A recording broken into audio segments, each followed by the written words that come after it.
Welcome, everyone, to the Languages Pedagogy podcast. Another episode, another kick-ass episode with another wonderful teacher. Today, we're going to have not only a teacher, we're going to have someone who's going to guide us into a very hard path, actually, for some people, for some parents.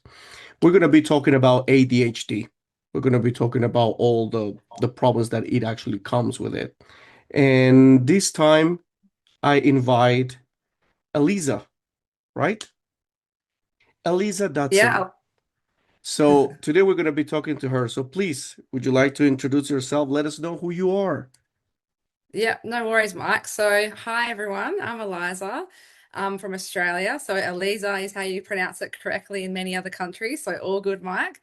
Yeah, I was a teacher for 17 years and sort of watched the ADHD space as it got more complex and more kids were coming in with difficulties. But prior to even thinking about ADHD, I grew up in a family of ADHD. So my father has ADHD. Not that it's diagnosed, but doesn't need to be. And as we know, it's highly hereditable. So I have four siblings, and three of them have diagnosed ADHD.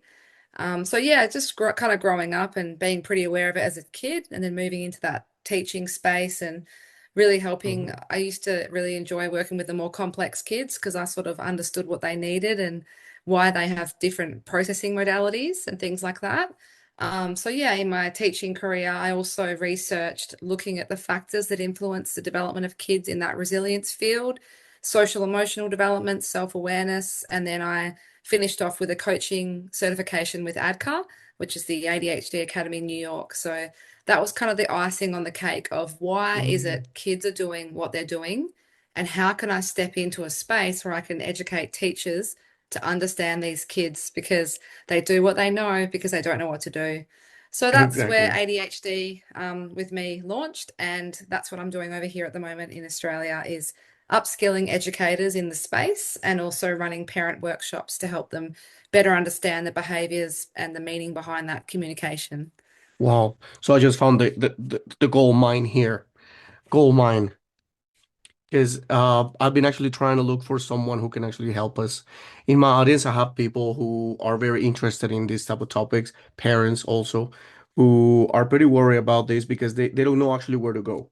And as you say, you're Mm, trying to help teachers also because they don't know actually what to do or how to do it, how to tackle this thing. So I'm really happy actually to have found you there in that corner in Instagram as well. That was very good.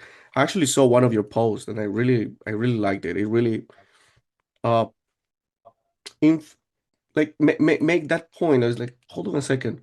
We haven't actually talked about ADHD. And that post really stayed with me for a long time. And then I was like, I'm okay, glad. yeah. So Yeah. it actually rang the bell there in the back, and I was like, okay, no, we have to do it. And then one of the parents just sent me a message. It was like, I have this problem with the ADHD, but I don't know that I asked the teacher, but the teacher says that no, maybe it's something very little. It's not like that. It's not a big thing or whatever, something like it. So it's like, okay, let's see. We need someone Yeah. here.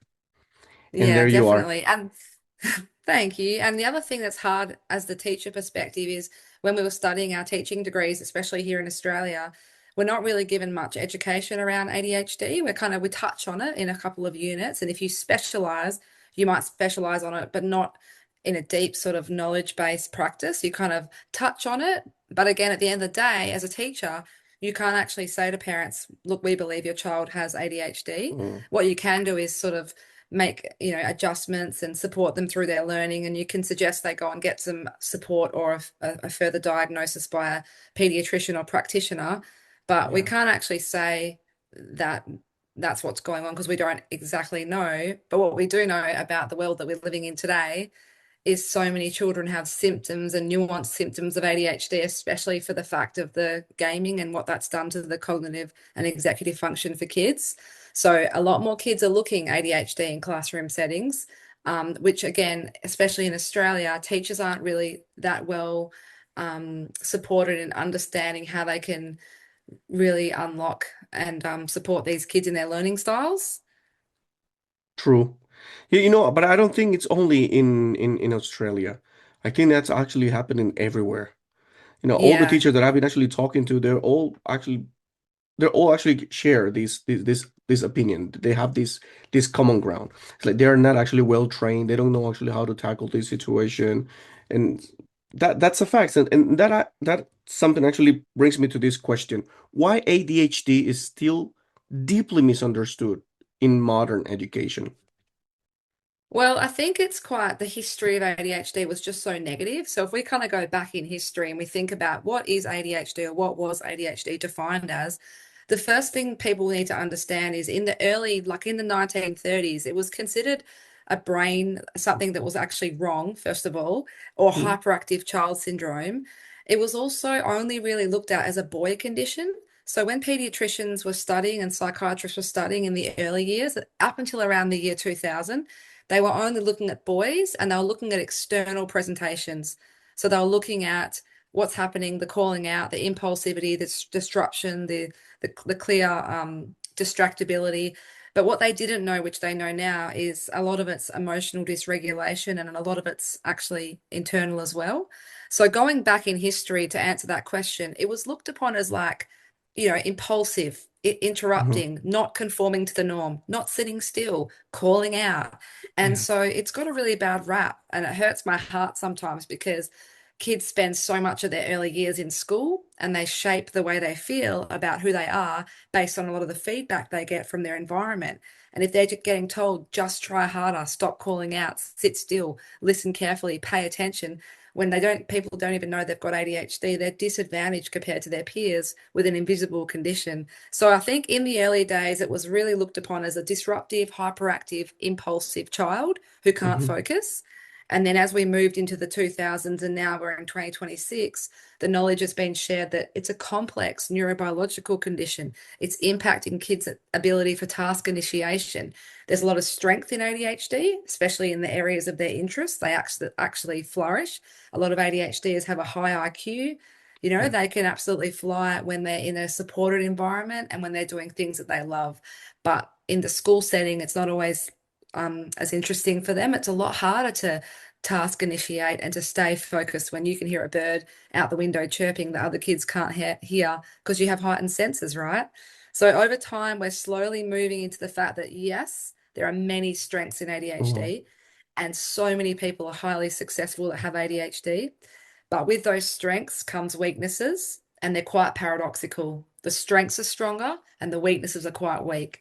And so, my goal is to help people really dive deep, understand, and change their thinking in why kids are doing what they do and how we can help shape and support them so they feel heard, safe, and understood to still flourish. And I also want to just change the view on ADHD. It's not bad. It just is. It is what it is. Exactly. You mentioned actually previously something about like this kid is difficult, or they're gonna start putting labels to the kids, right? In the Yeah. schools, in the school, because of the system. So everybody actually said, no, this is difficult, this is lazy, or this is unfocused. So Yep. this is something actually that the teachers need to like face every day. I mean, Yes. having a system that is not actually appropriate for everyone is not Mm, there's not like a neurodiversity in the system. mm. So it's quite hard, but ADHD beyond stereotypes. What actually is ADHD? I mean, there's a lot of different descriptions, so I could use a bit of a scientific piece, but please understand I'm not a psychiatrist. I could use a piece that's written by, Russell Barkley. So the way he describes it is it's like having a Ferrari engine in your brain with bicycle brakes. So you have difficulty with stopping and thinking about your behavior. You act in the moment. You can have difficulty transitioning, but you can also hyper focus on a task and see connections that other kids don't see. So, in a sense of looking at it like a metaphor of the language of children, a Ferrari engine with bicycle brakes. How fast is that Ferrari going to go, right? And Whoa. how hard is it going to be to stop? And that's where you see that emotional dysregulation. But in terms of science, I mean, again, take this with a grain of salt for the audience. It's a neurochemical dysregulation, or what it is, it's about the way the dopamine's absorbed through the Yeah. axon. and it's the way the norepinephrone's absorbed, and there is some factors around serotonin too. So considering dopamine's job is about focus, task initiation, working memory, and Executive norepinephrone's function. job, yeah, and I mean, and then norepinephrone's job is has many jobs, but helping you predict where you are in time, sequencing out your thinking, attaining your focus on tasks that aren't so interesting. Norepinephrine can help with that, but also pain thresholds, determining how you feel, proprioception and feedback. And I think something to really understand too with the complexity of ADHD, which is important for people to know, it's not just up here. It affects the whole body, the Mhm. central nervous system, the way you perceive, the way you feel, the way when kids wear clothes, they can be affected by that material. You know, your senses are heightened. Noises can be too much. Food textures can bother you. You know, you Wow. might feel something and it feels almost visceral. They call this thing called frisson, where you feel so deeply. ADHDers can feel so deeply, they're physically moved. When they get hurt, as in emotionally hurt, it can hurt them for days. It's harder to Wow. get over or get move forward. So understanding that ADHD is not just up here, it can affect the whole body. And then new research around, ADHD and hypermobility, ADHD and eczema, asthma, gut, Exactly. brain connection. It's all connected, there's research around all of that stuff at the moment. This is actually very important what I'm just hearing from you. Thank you for sharing this. For sure, there's a lot of people here who are actually taking notes, like me. I think this is very important what you just said right now. And now that you just said about these challenges that people with ADHD may face, does it have to do with creativity also? I mean, what happened in the Well, creativity with people that have the ADHD? so, in terms of like, if you're thinking about the perspective of academia or looking at children in classes, right, they Mm-hmm. often show excellence in areas of, say, literacy, numeracy, which is what we're assessing on.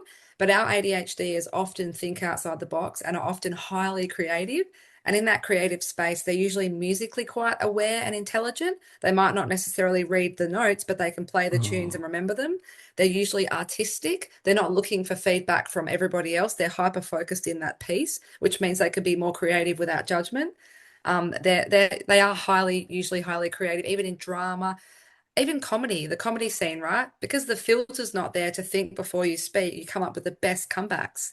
That's why mhm, they make great comedians too. So just in that, if you think about there's a theory, like you've got Freud theory, right? But you've got this thing called Gardner's multiple intelligences, Oh and yeah. that looks at the intelligence of people over different scopes. Our ADHD is usually sit really high in about five of those, whereas our Oh, neurotypicals can sit high in two, literacy, numeracy, or literacy, interpersonal skills. But mm, our ADHDers can touch on high areas across um, more of the Gardner's multiple intelligences. So essentially, they are highly creative, but again, they've got to have that excitement and that interest and sustain that interest and that focus whilst just focusing on what's happening there instead of all around them, which is where they oh. find that hard, the task initiation and the focus to complete. So yeah, Yeah. they generally are more creative than everybody else for sure. The level of creativity, it's more than in Higher. other areas. Yeah. Oh, Yeah. that one Yeah, is a good one. definitely. So, as a teacher, we have Yeah. hyper focus versus distraction. How can we Yeah. identify that hyper focus and distraction? How do we know that? Okay. Well, I mean, as a teacher, you can see when a child's pretty hyper focused because generally they'll actually look and be looking at you and they might even be wiggling. So when they're flicking their leg or shaking their hand or sort of moving around on the seat, that's a processing modality. And what that does is it creates dopamine in the body, which means they can listen better and for longer. So another thing for teachers to really understand is when kids are moving on the mat or in the desk or shaking that leg, let them do that because as soon as you say sit still, they're going to then focus back on maybe the panel on the wall or look at your face and be distracted by a mole that you've got or something on your head. And they've lost that interest in what you were actually saying because they're now staring at your face and looking at your face instead of hearing the information. So the hyper focus you'll see in eye contact will be a bit better, but also they'll be moving or even verbalizing their Mhm, learning in hyper focus. And then distractibility, that's just about what is getting into their threshold of learning. So when a child sits on the mat or sits at their desk and a teacher delivers instructions, if there's too many instructions, their brain kind of goes, I'm safe here. I'm just going to sit back Mhm. and relax as the words flush over me. And they're actually not with you because they're listening to the lawn mowing guy outside the window. So they're Mhm. distracted. So the way to cut that distraction is you've got to get kids moving in the class a lot more often. But you can also say something as simple as their name. So let's say you can see a child glazing out. You might just pop some names in like Mike, Eliza, Josh, let's go. And all of a sudden that child will be like, oh, the message is for me again. Mhm. Focus. So Mhm. that's a quite easy one just to address is just a name or movement. Yeah, well, right now it's easy for me, and that's actually good that you let me know now because sometimes we have that because we have this type of students, so we don't know actually how to address them. Because we got Mm, these hyper-focused students and the distracted ones, so it's kind of hard to distinguish sometimes both of them because for some teachers, the new teachers, the novice ones, they don't know actually how to identify this, which is actually one of the yeah. biggest problems that we have. We don't know so much about this type of situation, and that actually takes us to the education system problem because the education system has a lot actually to do with this. So, why traditional classrooms m- fail many ADHD learners? Well, there's a few, again, points of interest, say points of focus. And again, I want you to take it with a grain of salt, take what you can. But unfortunately, in the teaching system now, it's about the results. It's not about the kids. And so teachers have a lot of pressure on them to get these results, to get these tests done, to Yes, ensure that they're cognitively capable of moving through levels of learning in reading, in writing, in maths. We need evidence-based research to say they're moving. So there's a lot of pressure on teachers exactly. to deliver the curriculum and keep kids at a high level to produce results. So instead of being, in essence, growing the executive function skills and allowing different processing modalities and slowing down the learning and looking more at points of interest, things like that, the pressure's coming from a little bit above to get the results. And so that can fail kids because then they feel that anxiety around assessments and they can't perform their best. And especially if they're quite regular, the assessments, but it's not anyone's fault. It's what's being that's the way schools sort of focused at the moment is they're looking at the outcome of results rather than the outcome of whole child Development. socialization, Yeah, its development, executive function skills. Yeah, do they like themselves? Have they got self-awareness? Are they thinking with their common sense approach? Like that's been a little bit lost because assessments are now so important to so they can get into the next progress or next high exactly. school or university. Yeah. Yeah, well, that's another problem, the score system. Everything Mm. has to be at score. So how are we gonna just see if that kid is developing just through a score? I don't think so. But here's one aspect also, and the other one is that one size fits all, this teaching model, Yeah. because they're all Yeah. implementing this one. Yeah. Everybody's happy with that. And everybody needs to follow the typical rules, sitting still, memorize, and just passive learning, and the punishment system. Basically, that's what it is. So how can we actually just make a move for ourselves as teachers?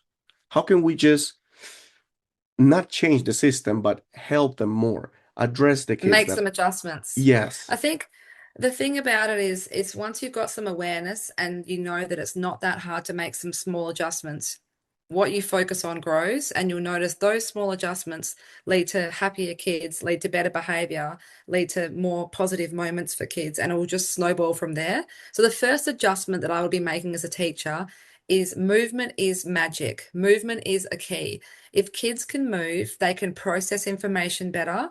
If they are sitting still and looking at you, they might just be staring at that crooked tooth of yours, and that's all they yeah, think about for the hour.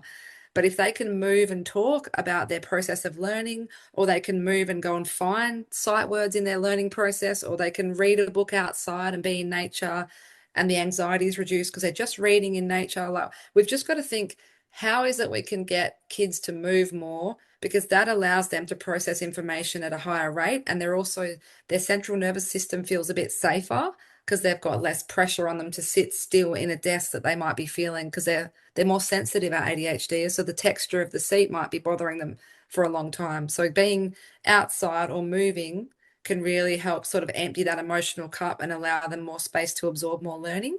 So I'd start with regular brain breaks. And these brain breaks don't have to be big and running around and taking up too much of your teaching Hmm. time. They can be standing on one leg and touching your nose. They can be putting two hands in the air and closing your eyes and then moving your hands behind your back. Brain breaks can be energizing or they can be calming, but any kind of brain break that involves balance is actually going to strengthen your cerebellum. Hmm. And any brain break that crosses the midline of the body is going to strengthen the left and the right hemispheres, the communication that talks to each side. So Yeah.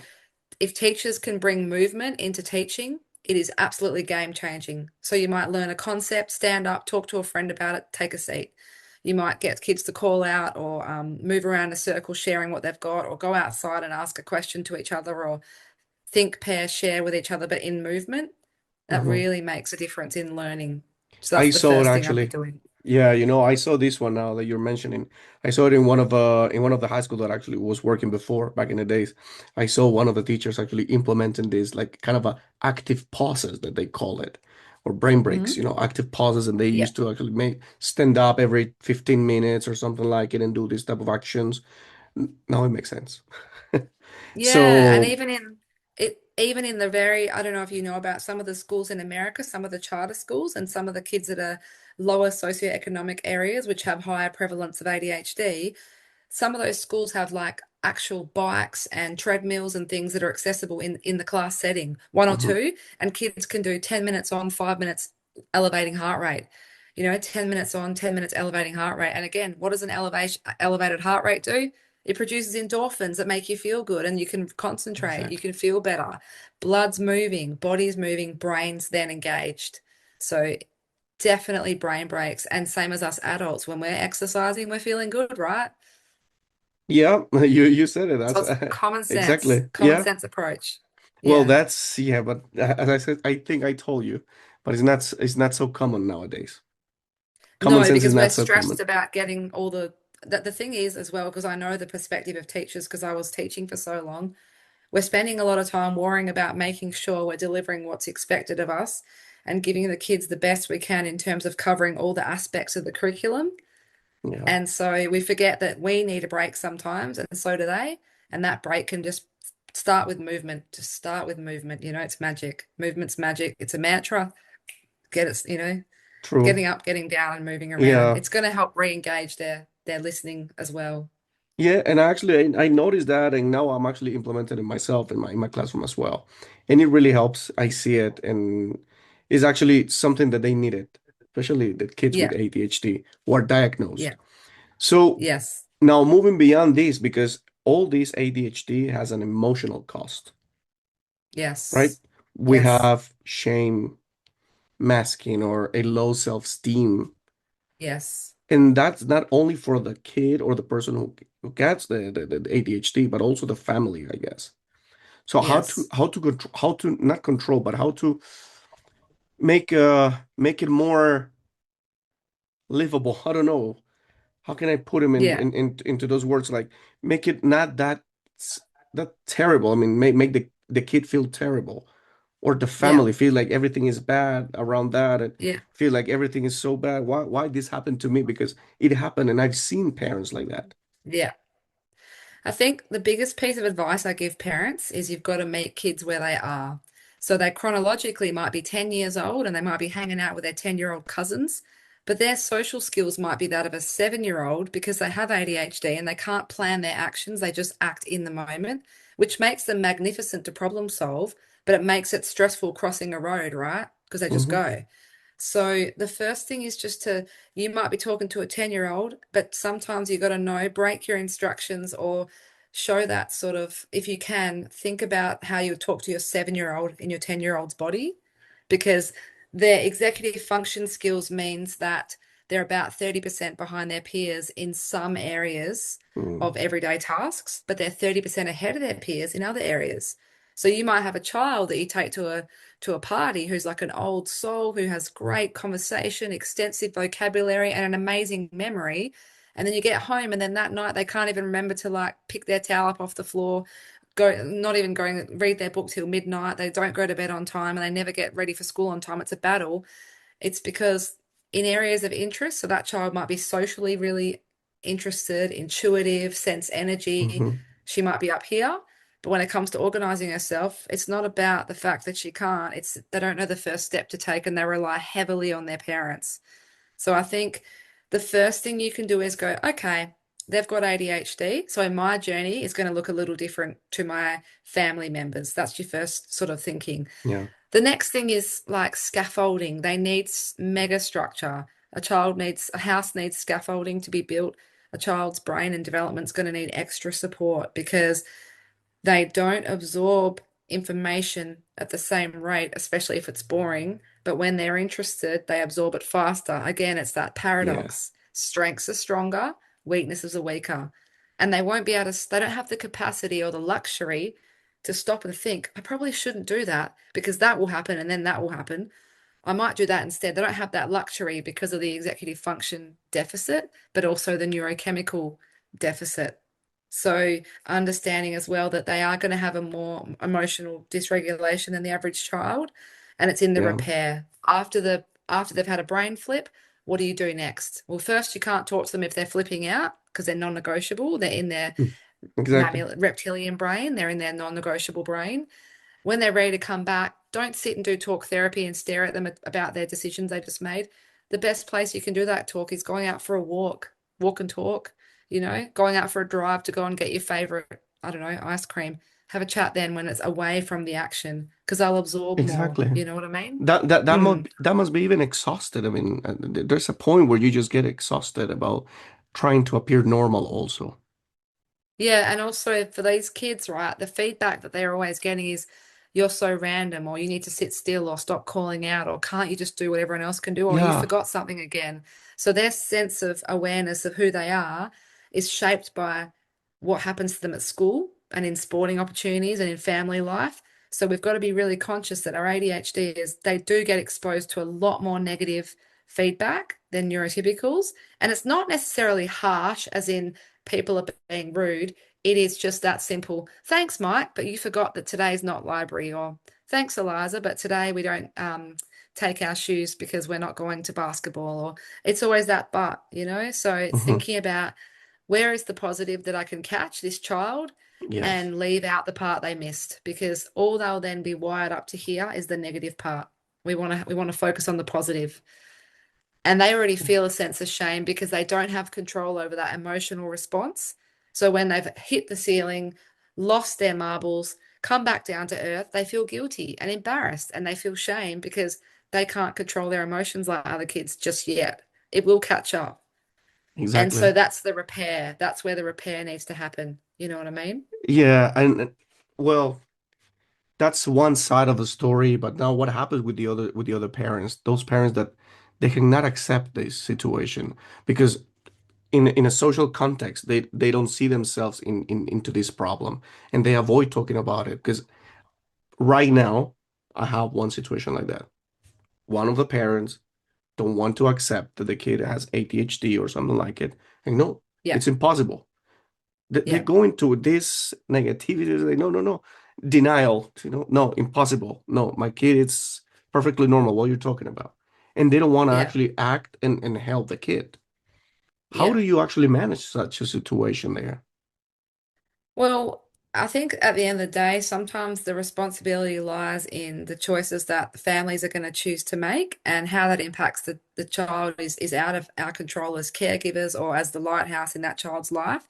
All we can do is like, lead the horse to water. So when I used to have conversations with families about concerns that I had, I would really talk about how the behavior is impacting the child's self-esteem, how it's affecting their self-confidence because at the end of the day, we want our kids to like themselves and be happy being in and amongst the school setting or being where they need to be. And if their self-esteem's getting crushed and their Mhm. self-worth's getting crushed, that's where concerns start to come in. And then you get secondary symptoms of anxiety and OCD and depression. Another one, So yeah. I think just the point of coming from a place of caring and going, look, I'm concerned because that confidence has really dropped and it's concerning me because it's affecting friendships, or I'm concerned because your child's scared to have a go and I know they can do it, but they're too Yeah. scared to try. And now I'm really worried. So I just used to try and go from a perspective of how is it impacting the child? with a struggle rather than your child struggling compared to everyone else. I go from Exactly. that inner essence of the child. Yeah.